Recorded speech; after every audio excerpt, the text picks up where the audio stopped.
Welcome to Nikki's kitchen. आज आपण पावभाजीची अगदी सोपी रेसिपी बघणार आहोत.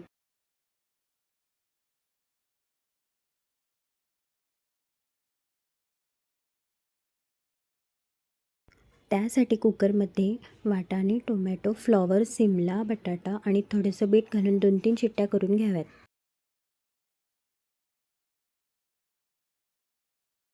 त्यानंतर आलं, लसूण, कांदा याची मिक्सरमधून पेस्ट करून घ्यायची आणि पॅनमध्ये तेल घालून तेल गरम झाल्यानंतर त्यात पेस्ट घालायची.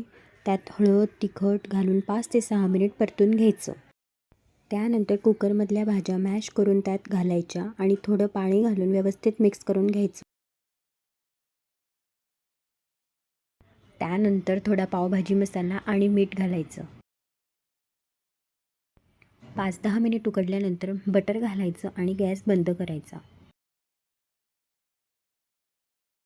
पावभाजीची ही रेसिपी आवडली असेल तर लाईक आणि शेअर करा आणि अशाच छान रेसिपी बघण्यासाठी निकीज किचनला फॉलो करा.